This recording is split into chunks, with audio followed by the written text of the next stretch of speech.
ጠፋ። የጠፋ ነው ወደ ቤተሰብ ነው የመጣ ነው። ስንመጣ ግን ትውጣ ምናምን ተባለ። መጥታለች እና ትውጣ ምናምን ጥቆማ ምናምን ሲበዛ እኔ ወደ አክሱም የሚባል ሄጄ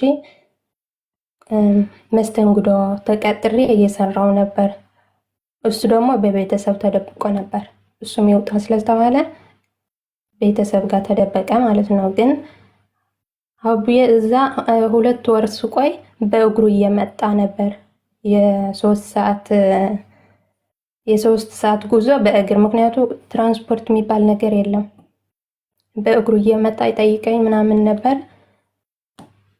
ከዛ እየታወቀ ሲመጣ ወደ ቤተሰብ ተመለስኩ። ቤተሰብ ማወቅ አለበት ብዬ እና ቤተሰብ ከምትሞቺ እዛ ሄደሽ እየታወቀ ሲመጣ ማለት እርግዝናሽ እየታወቀ ሲመጣ ወደ ቤተሰብ ተመለስኩ እኮ። እርግዝናሽ ነው ምንድነው እየታወቀ የመጣው? አዎ እርግዝናው ሲታወቅ ግን በጣም አድንቅ ያለው የእሱን አፍቃሪነት ከእስር ቤት ሲፈታ ላንቺ ብሎ መጥቶ እጁን መስጠቱ ማለት ካምፕ መግባቱ ጦር ሜዳ መግባቱ።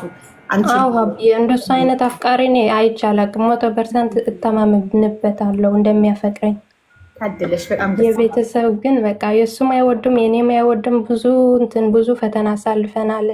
የታሰረበት ምክንያቱም በእኔ ቤተሰብ ነበር የታሰረው፣ በእኔ ቤተሰብ ነበር ባጎቴ ምናምን። ስለማይፈልግ ሰበብ ፈጥረው አሳስረውት ነው ቤተሰቦችሽ?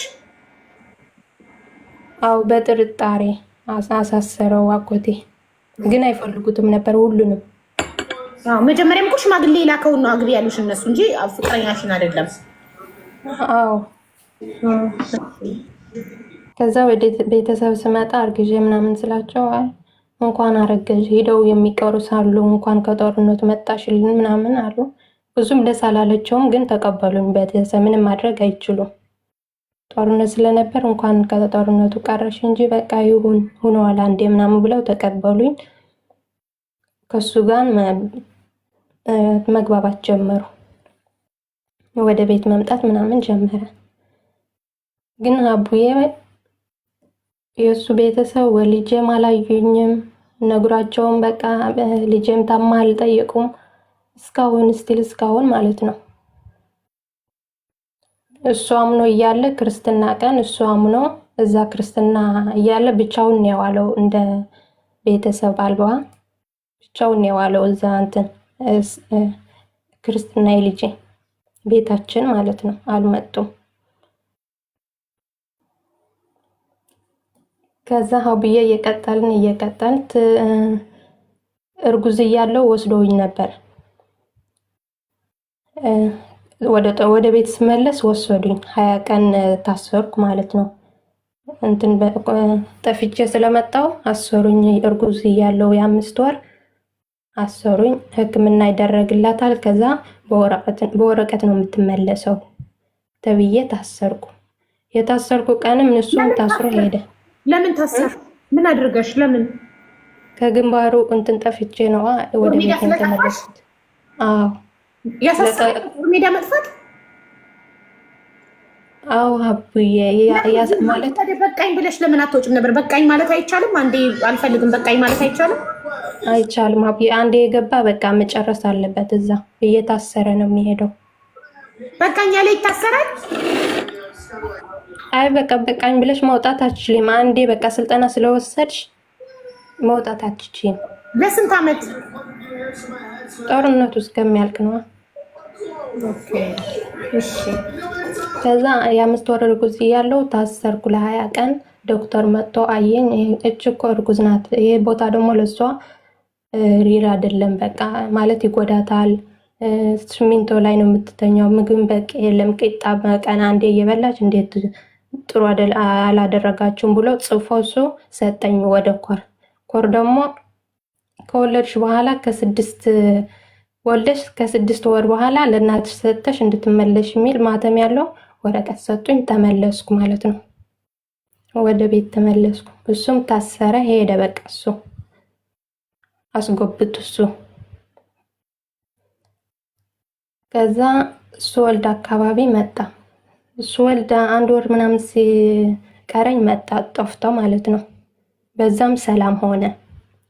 እርቅ ፈጠሩና እሱ ሲመለስ ወለድኩ። ክርስትና አለፈ ምናምን የእሱ ቤተሰብ አልመጡም። ከዛ ቤት ለየን። ቤት ተከራይተን ስንወጣ መጥፎ ባህሪታትን አየሁበት። ማለት ቁማር እና መጠጥ በቃ ከጦርነቱ በኋላ በቃ በጣም ተበላሸ።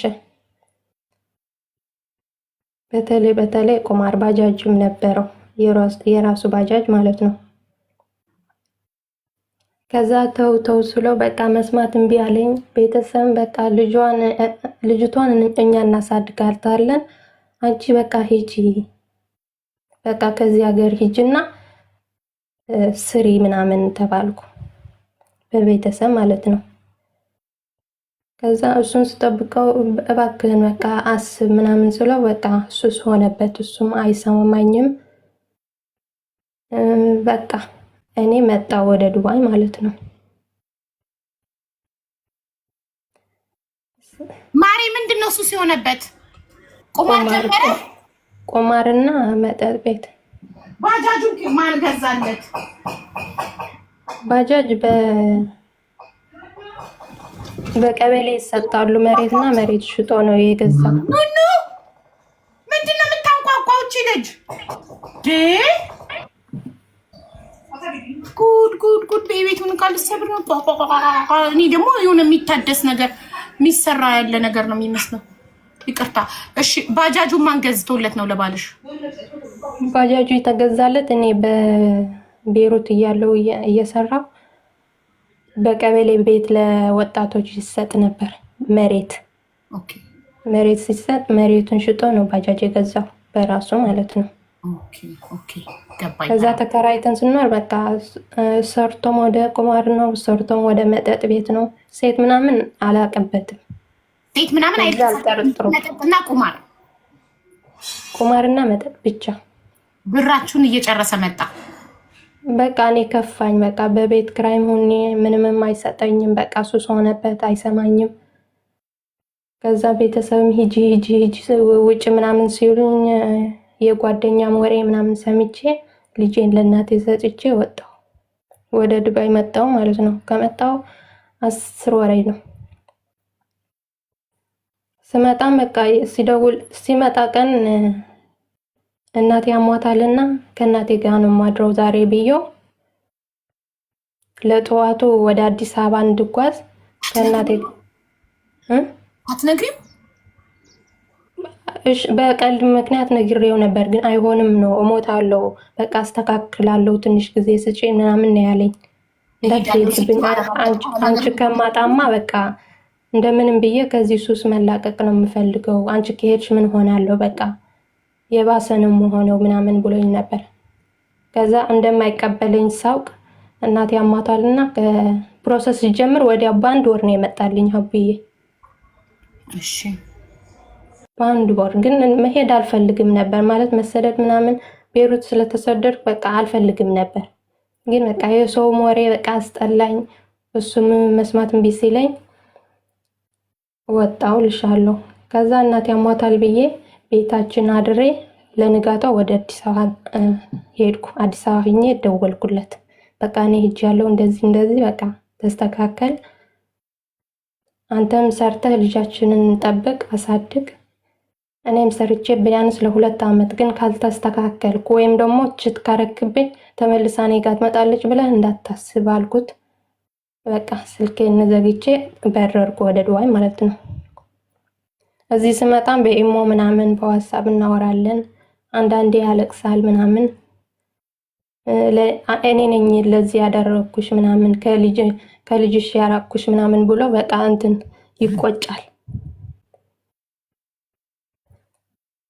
ይቆጫልና በቅርቡ ምንድነው ያሰማሁት? ሴት ይዟል ሰማሁ። ለሱም ሳልጠይቅ ምናምን ብሎክ ነው ያደረኩት አቡዬ። በቃ ለሱም አልጠየኩም፣ ግን ከሁለት ሰው ስሰማ ብሎክ አደረኩት። ይደውል አይደውል ምንም አላውቅም።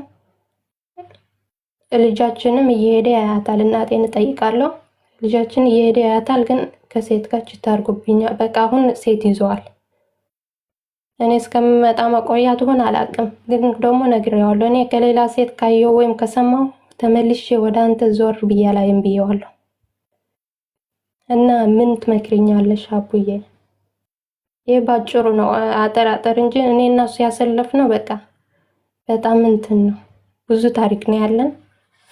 በዛ ላይ የተወለድነው ዓመተ ምህረት አንድ ላይ ነው። እሱም ልጅ ነው፣ እኔም ልጅ ነኝ።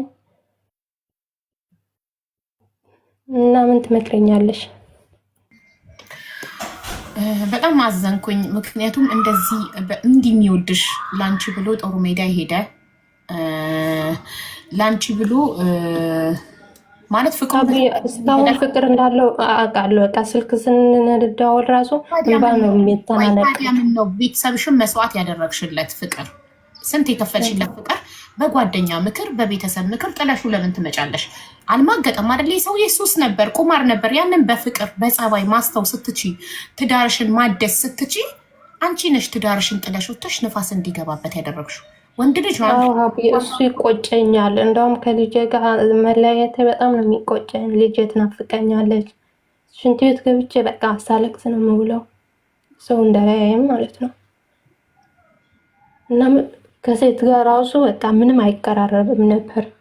ከኔ በፊት በቃ ነበረው አንድ ነበረችው። ከኔ ጋር ሲሆን ግን አንድ ሴት ካጠገቡ አይቼለትም አላቅም፣ ሰምቼለትም አላቅም። ግን መጠጥ ነበረው። መጠጥ እኔ መጠጣ ነበር። ከወለድኩ በኋላ ነው በቃ ወደ ራሴ የተመለስኩት።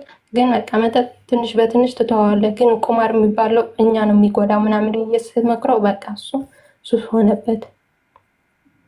ተዋወል ይለኛል፣ ግን ተመልሰው እዛው ነው። ፍቅራችሁ በጣም ታሪክሽ ላይ ፍቅራችሁ በጣም ይታይ ነበረ። ይሄና ሁሉ አንቺ ቤተሰብሽን መስዋዕት ያረግሽለት፣ ስንት ነገር ያየሽበት። እሱ ሲታሰር ያለሱ መኖር ከብዶሽ ጦር ሜዳ ገባሽ፣ ወታደር ሆንሽ አይደል? ስልጠና ወስደሽ ጦር ሜዳ ገባሽ። እሱ ደግሞ ከእስር ቤት ሲፈታ አንቺ ጦር ሜዳ መሄድሽን ሲያቅ ለአንቺ ብሎ አንቺን ፈልጎ መጣ።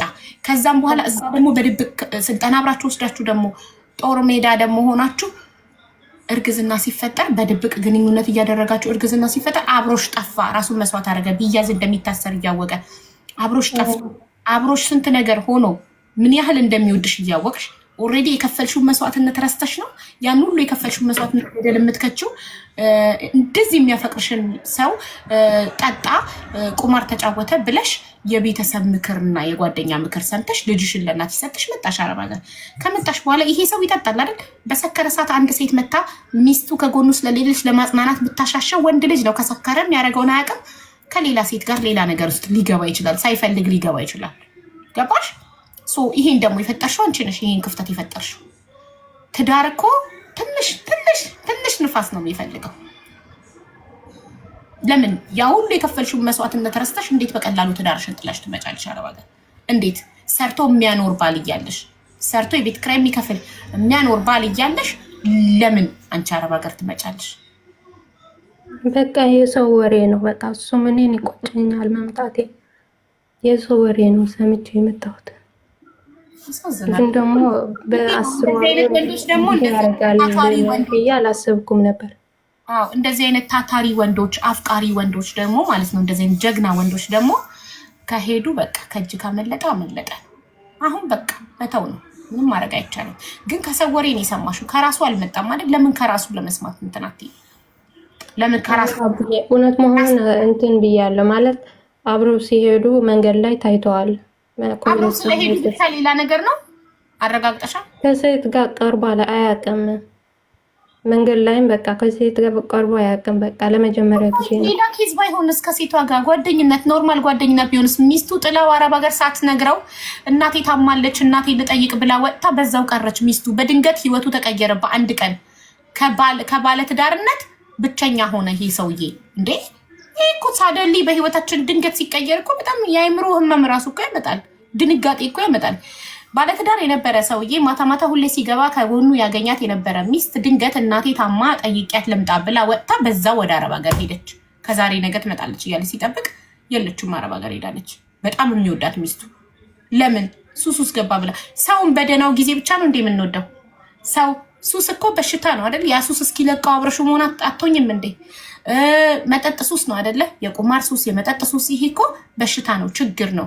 እኛ የምናገባው በችግራቸውም በደስታቸውም በሀዘናቸውም ከጎናቸው ልንቆም ነው። ስለዚህ ይሄ ሰው ቁማር ውስጥ ገባ። የመጠጥ ሱስ ያዘው። አንቺ ከጎኑ ሆነሽ ከዚህ ሱስ እስኪወጣ የቻልሽውን ሁሉ የስነ ልቦና ሐኪምን ማማክረሽ ምንም አድርገሽ ጸበል መውሰድ ካለብሽም ወስደሽ በምንም ባልሽን ከዛ ነገር ውስጥ ልታወጪው ይገባል እንጂ ልክ ችግር ላይ ሲሆን አንቺ ልጅሽን ሰተሽ ለእናትሽ አረብ ሀገር የምትመጪ ከሆነ አንቺ ሰውየው ደህና ሲሆን ብቻ ነው የምትፈልጊው። አንቺ ሰውየው ሰርቶ ገንዘብ ለቤቱ ሲያመጣ ብቻ፣ ሰላም ሲሆን ብቻ፣ ደስተኛ ሲሆን ብቻ ነው የምትፈልጊው ማለት ነው እንጂ ችግር ላይ ሲወድቅ፣ ቁማር የሚባል በሽታ ላይ ሲወድቅ፣ መጠጥ የሚባል በሽታ ላይ ሲወድቅ ጥለሹ የምትጠፊ ከሆነ የክፉ ቀን አይደለሽም አንቺ። ገብቶሻል? ተሳስቻለሁ። የሰው ወሬ መስማት አልነበረብኝም፣ ግን አሁን ምን እንደማደርግ አላውቅም። በቃ ስራዬን በትክክል መስራት አልቻልኩም። በቃ ይጨንቀኛል፣ ልቤ በጣም ይመታል። የእውነት አድርገው ነው ምናምን እላለሁ። በቃ ጥሩ አይደለሁም። ያ ምን መሰለሽ፣ ትዳር ይታከማል፣ ይድናል፣ ይሞታል። ምንድን ነው የሚሞተው? ሲማገጥ ነው በእኔ አስተሳሰብ። ሌላውም በራሱ ትክክል ነው። የማገጠባትን ባል ይቅርታ የምታደርግ ሴት በራሷ ትክክል ናት፣ መብቷ ነው፣ አያገባኝም በሰው ይግል ይወት። ለእኔ ግን ትዳሬ ባሌ ቁማረኛ ቢሆን አብሬው ከጎኑ ቆሜ መፍትሄዎቹን ሁሉ ፈልግለታለሁ። አይደለም መጠጥ ቁማር ሊያስተወኝ ቀርቶ ይሄ ኃይለኛ የሚባለውን እጽ እንኳን ቢጠቀም ሱሰኛ ቢሆን እስከሚድን ከጎኑ ቆማለሁ፣ በገንዘቤ፣ በጉልበቴ፣ በሁሉ ነገር። ግን የማገጠ ቀን ቻው ብዬው እሄዳለሁ። ትዳርን ሊገለው የሚችለው በእኔ አስተሳሰብ መማገጥ ብቻ ነው። ከዛ ውጭ ትዳሬን ምንም ነገር ሊገለው አይችልም። ምንም ይቅር የማይባል የማይስተካከል የማይታከም ችግር የለም ትዳር ላይ ከመማገጥ ውጭ። የማገጠ ቀን ኦልሬዲ ከአንቺ ሌላ ፈጣሪ እንኳን እኮ ብምር ሽርክን አልምር ብሏል። ፈጣሪ እንኳን እኮ ከሱ ሌላ አምላክ አለ ብለሽ ካመለክሽ እኮ አይምርሽም። አለቀ በቃ ቻው። ከአንተ ውጭ አምላክ አለ አልሽው። ስለዚህ ቻው ሂጂ። ስለዚህ ከአንቺ ውጭ ሴት ካለው እሱ አንቺ ምን ታደርጊያለሽ? እዛ ቦታ ላይ ምን ታደርጊያለሽ? አለቀ ቻው። ግን ሌላው ችግር ግን ሁሉንም አብረን እናልፈዋለን። ገባሽ?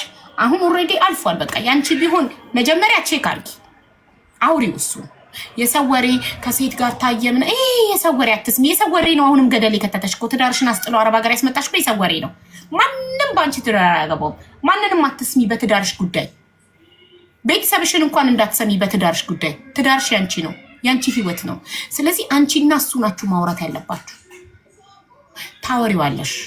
ታወሪውና እውነት ከሆነ እውነት ሌላ ሴት ጋር ሄዶ ከሆነ እውነት ሪሌሽንሺፕ ጀምሮ ከሆነ የዛኔ ጥርስሽን ነክሰሽ ልብሽን ረግጠሽ ህይወትሽን ትቀጥያለሽ። ገባሽ? አሁንም በሰው ወሬ ሁለተኛ ስህተት አትስሪ። እሱን አውሪው። ከሌላ ሴት ጋር ግንኙነት አንቺ ገና ወሬ ሰማው ብለሽ ብሎክ ከምታደርጊው ራሱን አናግሪው። ከሱ ስሚ፣ ከራሱ ከባለቤቱ። እኔ ይህንን ነው የምልሽ። ከሱ ከሰማሽ በኋላ ተወስኛለሽ ምን ማድረግ እንዳለብሽ። እሺ እሺ አቡዬ አመሰግናለሁ። ምንም አይደል። ግን ፍቅራችሁ በጣም ያስቀና ነበር። አዘንኩ። ማየትሙት መጨረሻው ይሄ ስለሆነ አዘንኩ። ላይክ እንደዚህ አይነት ፍቅሮች ፊልም የመሰለ ታሪክ ነው ታሪክሽ። እንዲያንን ሁሉ መከራ በቤተሰብ በጦርነት ይህን ሁሉ አሳልፋችሁ መጨረሻ ላይ እንደዚህ በቀላሉ ብዙ መስዋዕት የተከፈለለት ፍቅር በቀላሉ ሲበላሽ በቃ ደሜ ነው የሚፈላው። በጣም ነው እማዝ ነው። አልጠበኩም ይሄን ከእንደዚህ አይነት አፍቃሪ። አንቺም ጎበዝ አፍቃሪ ነሽ፣ እሱ በተለይ በጣም ጎበዝ አፍቃሪ ነው። ይሄን ሁሉ መስዋዕት ከፍሎልሽ፣ አንቺም ይሄን ሁሉ መስዋዕት ከፍለሽ በመጨረሻ በእንደዚህ በቀላል ነገር ኦ ማይ ጋድ። ደግሞ እኮ አብዬ እኔ እንጃ ሰይጣን ነው ያሳሳተኝ እንጂ በቃ 1 አመት ምናምን ሲሞላት ቤተሰቡም አንድ በአንድ እየቀረቡኝ መጡ። ወንድሙ እህቱ ምናምን በጣም እየቀረቡኝ ልጅቷን ማግኘት ይፈልጋሉ ምናምን። ሁሉንም ነገር እየተስተካከለ ነበር። እኔ ደግሞ በቃ ከሱ ጋር ከተለያየው በቃ ሌላ ዘርም ልጨምርባት አልፈልግም። ልጄ በብቻዬ ማሳደግ ነው የምፈልገው። የእንጀራ አባትም እንድታይ አልፈልግም። በቃ እሱ ከሄደ በቃ ዝም ብዬ ስራዬ ላይ አተኩራለሁ እንጂ ሌላ ወንድ ማየት አልፈልግም። ከሱ ውጭ በቃ የሌላ ዘር መጨመር አልፈልግም ልጄ ላይ። ብቸኛ ትሆናለች ልጅሽ። ለምን ብቻዋን እንድታድግ ትፈርጅባታለሽ? ወንድም ወይ እህት እኮ ያስፈልጋታል ልጅሽ። መጀመሪያ ይኸውልሽ እሱን አናግሪ፣ ከሱ ጋር አውሩ። በሰው ወሬ አትሚያኝ። አሁንም ደግሜ የምነግርሽ እህቴ የሰው ወሬ አትስሚ። በትዳርሽ ጉዳይ ማንንም አትስሚ። በኋላ ትጸጸቻለሽ ከሱ ሳትሰሚ። ምን ነው ከሱ በሰማው ኑሮ እንዳትይ። ሁሌም ከባለቤቱ ነው ቀጥታ መስማት።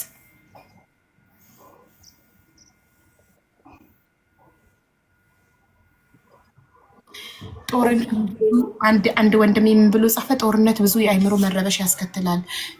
የከባድ መሳሪያ ፍንዳታ ሮጠ የከባድ መሳሪያ ፍንዳታ የሰዎች ሲጀመር ከጦርነቱ ወደዚያ ነው እንትን ቁማርተኛ የሆነው እንጂ ከዛ በፊት መጠጣት ብቻ ነበር። እኔ መጠጣ ነበር ከሱ ጋር ዕቃ መጠጥ አይበቃንም ነበር። እኔም በጣም መጠጠኛ ነበር፣ ምክንያቱም ግሮሰሪ ነበር የኔ የምሰራው። ጠጣ ነበር። መጠጡን እኔ ተወኩትም ጊዜ አልወሰደብኝም። ከምን ተነሳስተሽ ነው ከቤይሩት ከገባሽ በኋላ ግሮሰሪ ከፈትሽው? ከምን አንጻር ነው? ያው የሰው ልጅ ኤክስፒሪየንስ ያለውን ነገር ነው የሚሰራው አይደለ? እና ከምን ተነስተሽ ነው ግሮሰሪ ልትከፍቺ የቻልሽው ከቤይሩት ከገባሽ በኋላ? ምን አነሳሳሽ? የግሮሰሪ ስራ ከዚህ በፊት አድገሽበታል? ዘመድ አለሽ ግሮሰሪ ያለው? በምን ሀሳቡ ሊመጣል? እኔ አልሰራሁበትም ነበር ከዛ በፊት፣ ግን ሁለቱ አክስቶቼ መጠጥ ቤት ነበራቸውና በቃ ዝም ብዬ በቃ አላሰብኩበትም ጀመርኩት። ግን ከጦርነት በኋላ ተዘጋ፣ መጠጥ ቤት የለም፣ ምንም የለም፣ ተዘጋ። ያው ወደ ትዳር ነው የገባሁት ማለት ነው። ገባኝ። እና መጀመሪያ እሱን አውሪው። እኔ የምልሽ እና ሊቀየሩ ይችላሉ። አውሪውና እሱ አዎ እኔ ከሌላ ሴት ጋር ነኝ ካለሽ የዛኔ ትቆርጫለሽ፣ የዛኔ ትወስኛለሽ። ከሱ ሳትሰሚ ግን ከሰዎች ሰምተሽ ውሳኔ አትወስኝ፣ ይቆጭሻል። አሁን ያለሽበትን ጸጸት አይሻ የሰው ወሬ በመስማትሽ። ስለዚህ ድጋሚ እንዳትጸጸች ራሱን አናግሪው፣ ብሎክሽን ፍቺና አውሪው። እሺ አብዬ በጣም ነው የምወድሽ፣ በጣም ነው የማከብርሽ። በዚህ አጋጣሚ እወድሻለሁ በጣም፣ ሁሌም ነው የምከታተልሽ። አዎ ግን ስታውሪው በቁጣ በአሽሙር በስድብ ምናምን ሳይሆን በፍቅር አውሪው እና ምንም ቢሆን የልጅሽ አባት ነው። ማግጦም ከሆነ የምትለያዩ ከሆነ በሰላም እንደተከባበራችሁ ነው መለያየት ያለባችሁ። እንደ ዘመድ መደዋወል አለባችሁ፣ እንደ ቤተሰብ። የሚገርምሽ እኮ አሁንም እኮ ይሄዳል። አሁን ከትላንቱ እኔ ከብሎክ ካረኩት 2 ሳምንቴ ነው፣ አልፈታሁትም እስካሁን። ግን ትላንት ደውዬ መጥቶ ነበር። በናና ምናምን ይዟል፣ ሙዝ ምናምን ይዞላት መጣና አይቷት ሄደ ምናምን አለችኝ። እናቴ ልጁን እኮ ያያለ አንዳንዴ። አሁን ከሴት ጋር ሆኖ ልጄ ጋር ይሄዳል፣ እናቴ ጋር ይሄዳል እኮ። አውሪው እና እሱን። አባትነት ሌላ ጉዳይ ነው፣ ሚስትነት ሌላ ጉዳይ ነው። ከአንቺ ጋር ቢፋታም ልጁን እየሄደ ይጠይቃል። ይሄ የአባትነት ኃላፊነት ነው፣ የሚስትነት አይደለም። እሺ አብዬ አመሰግናለሁ። እሺ ተባረኪ። ስለሰማሽን ንገሪን። እሺ ጭንቀቴን እንትን መልሰሽ መተሽ ንገሪን። እሺ ታሪክሽን ስለሰማን መልሱን ማወቅ እንፈልጋለን።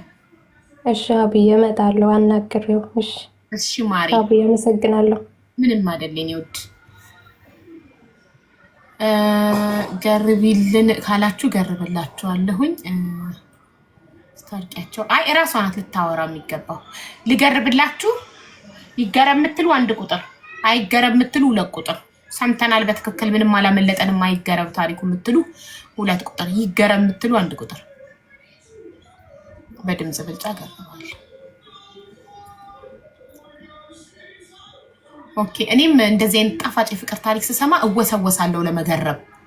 እኔ ራሱ አትገርቢ ብትሉ ራሱ አልሰማችሁም፣ እገርበዋለሁ። ኦኬ በጣም ደስ ይላል። የሰፈሯ ልጅ ነበር የባለ ታሪካችን። ዩዘር ናት፣ ስም የላትም እና የሰፈሯ ልጅ ነበረ። አንድ ቆንጆ ሸበላ ሁሌ የሚለክፋት ምናምን የሚወዳት የፍቅር ጥያቄ ይጠይቃታል እና ፍቅረኛ ይሁኝ ምናምን ሲላት ኮራ ትልበታለች። ያው እኛ ሴቶች በአንዴ እሺ አንልም። በአንዴ እሺ ካልን ዋጋችን የወረደ ስለሚመስለን ትንሽ እንደረደራለን እና ኖን ያልፈልግም ምናምን አለችው። ከዛ ወዲያው ወደ ቤሩት ሄደች። ቤሩት ሄዳ 2 ዓመት ሰርታ መጣች እና ቤሩት ሄዳም ግን ያወራሉ ምናምን ግን ፍቅረኛሞች አልሆኑም። እምቢ ብለዋለች። ኦልሬዲ ኮርታበታለች። ከዛ ከቤሩት ከተመለሰች በኋላ ግሮሰሪ ከፈተች፣ መጠጥ ቤት ከፈተች እና እሱም ሌላ ቺክ ይዟል፣ ሌላ ፍቅረኛ ይዟል።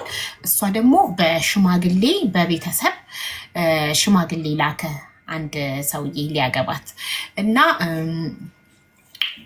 ከዛ ጋር ፍቅረኛ ናት ማለት በቃ ኦኬ ብለዋለች። ለትዳር ኦኬ ለትዳር የሚሆን ሰው ነው ምናምን ተብሎ በቤተሰብ የመጣላት ሰው አለ። አንዳፍታ ኦኬ ብለዋለች። ግሮሰሪዋ ሊጠጣ ይመጣል። ቆንጅዬው ሸበላው የጠየቃት መጀመሪያ የኮራችበት አዘ ከስተመር ይመጣል፣ እንደ ደንበኛ ይመጣል፣ ይጠጣል እሷ ቤት። ኦኬ ሲጠጣ ስታስተናግደው ምናምን የድሮ ነገር ያገርሽና ከ2 ዓመት በፊት የጠይቃት ማለት ነው። ሳያስቡት ፍቅር ውስጥ ይገባሉ። ጀለሴ እዛ ጋ አለ፣ ባለ ሽማግሌ ላከው አለ።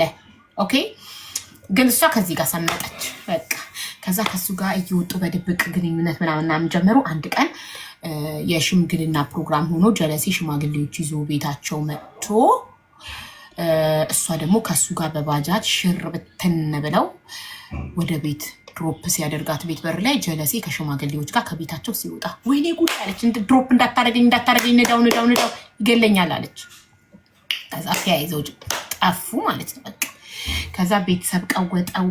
እሱ ከዚህ ዱርዬ ጋር ወጠጤ ጋር ምናምን አይሆንም እኛ ያመጣንልሽ ነው የምታገቢው ያሉት ሲሉ እሷን ሞቼ ይገኛለሁ ብላ ወደ ቤትም አልተመለሰችም። ከጀለሴ ጋር አብራ መኖር ጀመረች። አብረው ጣፋጭ የፍቅር ጊዜ እየኖሩ ግሮሰሪዋንም እየሰራች ቤቱን እየኖሩ እያሉ በባጃጅ ሽርብትን እና እንዴ ማሬ ዘመኑ እኮ የባጃጅ ነው። ክብሪትዬ እንኳን ደህና መጣሽ የኔ ፍቅር። ዘመኑ እኮ የባጃጅ ነው። ትቀልጃለሽ እንዴ? ድሮ እኮ ላዳ ምናምን ነበራ። በእኛ ጊዜ እኛ ተማሪ እያለን ላዳ ምናምን ነበራ። አሁን ባጃጅ ነው ዘመኑ፣ የባጃጅ ነው። እና ከዛ እንትናለች አብረው እየኖሩ በፍቅር እየኖሩ በቃ አለሟን እያየች ላይፏን እያጣጣመች እያለ አጎቷ ሰበብ ፈጥሮ ስለማይወዱት ቤተሰቦቿ ስለማይወዱት ያለ እነሱ ፍቃድ ስላገባችሁ ቤት ጥላ ስለወጣች እነሱ ያመጡላትን ሽማግሌ የላከውን እንደ ውርደት ነገር ስለተሰማቸው ያላደረገውን ነገር ፈጥረው አሳሰረው። አጎቷ ሲያሳስረው ጀለሴ ከሰውነት ተራ ወጣች። አለቀሰች፣ አዘነች። ያለሱ ህይወት ከበዳት፣ ያለሱ ህይወት መረራት እና በቃ በዚህ ተናዳ ያለሱ ከምኖር ጦር ሜዳ ገብቼ ልሙት ብላ ሄዳ ወታደር ሆነችላችሁ። ለሀገሯ ልትዋጋ ስልጠና እየወሰደች ምናምን እያለ እዛ ካምፕ ገብታ እሱ ተፈታ። ንጹህ እንደሆነ ከጉዳዩ ሲጣራ ተፈታ። ሲፈታ ሲመጣ ቤት የለችም። እሷ ውትድርና ገብታለች። በቃ ያላንተ ህይወት ከምኖር ጦር ሜዳ ሄጄ ለሀገሬ ተዋግቼ ልሙት ብላ ሄዳለሃለች ሲሉት እሱ እኔም ያለሷ ከምኖር እሞታለሁ ብሎ እሱም ሄዶ እጁን ስጥት ለመንግስት ሊዋጋ። ከዛ ሁለቱም አብረው እሷ ሲመጣ እሱ ስታየው ለምን መጣክ? እኔ በመፈታተል በጣም ደስ ብሎኛል፣ ግን ለምን መጣክ? ለምን አይሆንም? አንተ አትሞትብኝም ምናምን አለች። እሱ እንደ አንቺ ሞተሽኝ አልኖርም ብለው ሁለቱም ስልጠና መውሰድ ጀመሩ። ስልጠና እየወሰዱ ካምፕ ሆነው ከዛ ግንባር ላይ ሆነው እየተዋጉ በድብቅ ግንኙነት ያደርጋሉ። መገናኘት አብሮ ማደር አይቻልም፣ ግን በድብቅ ከዛ በድብቅ ግንኙነት እያደረጉ አንድ ቀን ማርገዟን አወቁ። ማርገዟን ሲያውቁ ተያይዘው ከግንባር ከጦር ሜዳ ብን ብለው ጠፉ። ሁለቱም ተያይዘው ጠፍተው ቤተሰብ ጋር ሲሄዱ ቤተሰብ ደግሞ ጥቆማ ተሰጥቷል፣ መጥተው እዚህ ይዟቸዋል፣ ጥፉ አሏቸው ቤተሰቦቻቸው። ከዛ ተያይዘው ጥፍት ወደ ከተማ ሄደው እሷ መስተንግዶ ተቀጥራ መስራት ጀመረች። እሱም ባጃጅ ገዝቶ በፊት ነበረው ብርና በዛ ብር ባጃጅ ገዝቶ ባጃጅ እየሰራ እሷም መስተንግዶ እየሰራች አብረው መኖር ጀመሩ። ከዛን እርግዝናዋ እየገፋ ሲመጣ መውለጃዋ ሲደርስ ቤተሰብ ጋር ሄዳ ወልዳ ክርስትና አስነስታ ወደ ትዳሯ ተመለሰች። ከዛ ወደ ትዳሯ ተመልሳ እነዚህ ሁለት ቆንጆ ወጣቶች ደስተኛ ትዳር፣ ጣፋጭ ትዳር እየኖሩ ባል የመጠጥ ሱሰኛ ሆነ። እሷ ግሮሰሪውን ዘግታለች። በቃ ትዳር ይዛለች። ከትዳርና ግሮሰሪ አንድ ላይ ሄድም ብላ ዘግታ ቤት ቁጭ ብላለች። በቃ ትንሽ መስተንግዶ ሰራቻ። ከዛ በኋላ በቃ እርግዝናዋ ሲደርስ ትታለች። በቃ የቤት እመቤት ሆናለች። ልጇን እያሳደገች ነው። ባል ደግሞ የባጃጅ ሹፌር ነው። እየሰራ ማታ ማታ ባጃጁን ሰርቶ ሲጨርስ እየጠጣ ቁማር ሱሰኛ ሆኖላችሁ ዱቅ። ከዛ የሚሰራው ሁሉ በቁማርና በመጠጥ እያለቀ ነው። ቤት ውስጥ ጭቅጭቅ መጣ። ተው እሱ ያለቅሳል። እሺ ተዋለ። ጥዬ ነው የምሄደው፣ ትዳሩን ጥዬ ወደ አረብ ሀገር ሄዳለሁ ስትለው እሞታለሁ ከሄድሽ እያለ እሪ ይላል። ሲያለቅስ ታባብላለች። እሺ በቃ አልሄድም ትለዋለች። አንተ ከምትሞት እኔ አልሄድም፣ ራሴን ነው ማጠፋው ጥለሽኝ ከሄድሽ እያላት። ከዛ ጀለሴ እንደዚህ የሚያፈቅራትን ባሏን እንደዚህ የሚወዳትን አንቺ ጥለሽኝ ከሄድሽ ራሴን ነው ማጠፋው የሚላትን ባሏን ሱሰኛ ሆንክ፣ ቁማረኛ ሆንክ፣ ብር መያዝ አልቻልንም፣ በቁማርና በመጠጥ ብሩ የምትሰራበት በባጃጅ የምትሰራው ብር እያለቀ ነው። ስለዚህ ተው ስትለው ስላልሰማ እናቴ ታማለች፣ ክፍለ ሀገር ልሄድ ነው እናቴ ልጠይቅ ብላ ሄዳ ሳትናገር መጀመሪያ ፕሮሰሱን ጀምራ ልክ በረራዋ እንደነገ ሲሆን እናቴ ጋር ክፍለ ሀገር ልሄድ ነው እናቴ ታማለች ጠይቂያት ልምጣ ብላ ልጇን ይዛ ክፍለ ሀገር ሄዳ ለእናቷ ስጥት አድርጋ ላጥ ወደ ዱባይ ወደ ዱባይ ከመጣች አሁን 10 ወሯ ነው። ጀለሴ አልሞተም። ትተሽኝ ከሄድሽ ራሴን አጠፋለሁ ብሎ ነበረ፣ ግን ራሱን አላጠፋም። ተጽናንቶ በርትቶ በመጠጡም በቁማሩም ቀጥሎ፣ ግን ሌላ ምን ወሬ ሰማች? ቺክ ይዟል፣ ሌላ ሴት ጠብሶልሻል ባልሽ የሚባል ወሬ ሰማች። ይሄን ስትሰማ ቦለከችው። እኛ ደግሞ ምን ብለን መከርናት? እኔና ተከታዮቼ ምናልናት? ተይ በሰው ወሬ፣ የዛኔም የሰው ወሬ ሰምተሽ ይሄን የመሰለ አፍቃሪሽን ጥለሽ መጣሽ። ስለዚህ አሁንም የሰው ወሬ ሰምተሽ ቦለክሽው። ከቦለከችው አሁን 2 ሳምንቷ ነው። ብሎክሽን አንሽና እውነት ነው ወይ ብለሽ ጠይቂው። እንደዚህ ትተሽኝ ከሄድሽ እሞታለሁ ያለ ባል፣ እንደዚህ የሚወድሽ፣ ላንቺ ብሎ ጦር ሜዳ የገባ፣ ላንቺ ብሎ ከጦር ሜዳ ያመለጠ፣ ላንቺ ብሎ የታሰረ፣ ይህን ሁሉ መስዋዕትነት የከፈለ ወንድ ሌላ ሴት ጋር ይሄዳል ብዬ እኔ አላስብም። ስለዚህ የሰው ወሬውን ተይውና ባልሽን ራሱን ጠይቂው ብለን መከርናት። ስለዚህ አሁን ብሎኳን ተፈታና ትጠይቀውና መታለኛ ምላሹን ትሰጠናለች። ምን ይመስላችኋል? ቢሞት ነበር የሚገርመው። እንዴት ቢሞት? እስኪ እውነት ምን ሆነች ነው ይሄኔ? ወይ እኔ እንጃ። ሰዎች መክረውትም ይዘውትም ሊሆን ይችላል። ወይ ራሱን ሊሰቅል ሞክሮ ሰዎች ይዘውት፣ ወይ መርዝ ሊጠጣ ሞክሮ ሰዎች ይዘውትም ሊሆን ይችላል እንጂ እውነት አፍቃሪ ነው። አፍቃሪ ባይሆን እሷ ጦር ሜዳ ስትገባ ሌላ ቺክ ጠብሶ አይኖርም ነበር? ለምን ሄዶ እጁን ሰጥቶ ጦር ሜዳ ገባ ከሷ ጋር? ትቀልዳላችሁ እንዴ? ራሱን አሳልፎ ሰጠ እኮ። ጦር ሜዳ እኮ ሄደ ተከትሏት። በጣም አፍቃሪ ነው። ግን እሷ የሰው ወሬ፣ የቤተሰብ ምክርና የጓደኛ ምክር ሰምታ ይሄን የመሰለ አፍቃሪ ጥላ በመምጣቷ እኔ በጣም አዝኜባታለሁ። የእውነት እንዴ ምን ይመከራል እኮ። ሱሰኛ ቢሆን መጠጥ ነው እቤት ይዘመት ተጣብረን እንጠጣ፣ ቺርስ እያደረገች አብራ መጠጣት። ቁማሩ ነው ምንድን ነው የምትጮተው? ቁማርና እኔ እናንተ እንጮት። እሷ ስትበላው ብሩ ወደ እነሱ ነው፣ እዛው ነው፣ ከዛ ቤት አልወጣም። ቁማር ነው የሚፈልገው። ከኔ ጋር ተጮት እና እንጮት እናሲዝ። በቃ እሷ ስትበላው እዛው ነው ብሩ፣ እስከዛ ቤት አልወጣም። መጠጡን መቤት ይዘናና አብረን ችርስ እያደረግን እንጠጣለን። ምንድን ነው ችግሩ ብላ ባሏን መሰብሰብ ስትችል፣ ይህን የመሰለ አፍቃሪ ማዳን ስትችል፣ የሰው ወሬ ሰምታ ጥላው መጣች።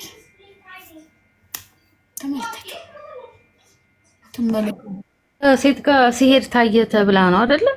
አዎ ይሄን ወሬ ሰምታ ብሎ ካረገችው በጣም ስለምታፈቅረው እሷም አልጠይቀችውም። እሱን ሳትጠይቀው በሰዎች ወሬ አምና ነው ብሎክ ያደረገችው።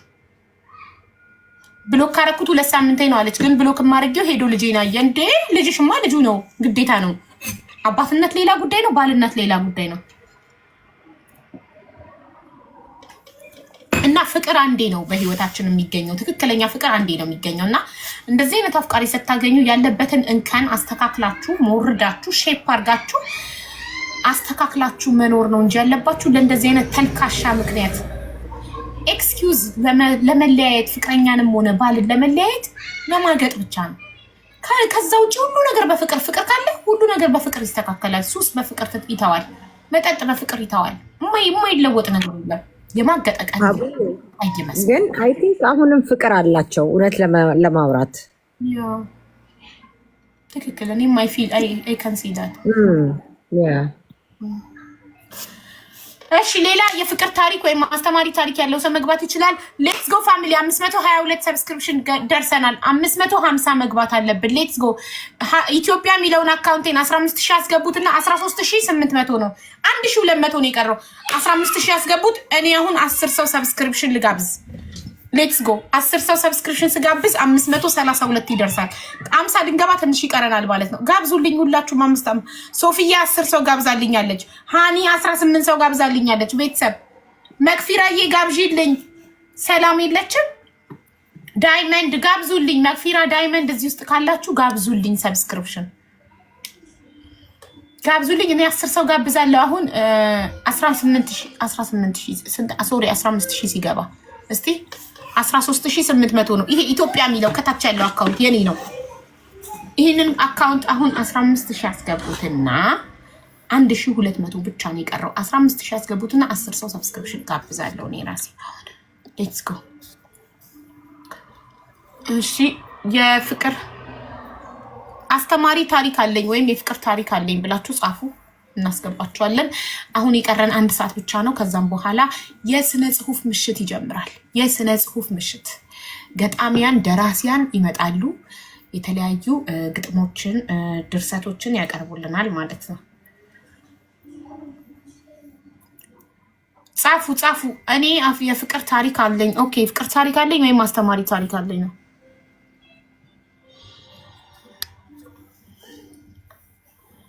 ኦሆሆ ይመላ ጨለመ እንዴ! መብራቱን ላብራው።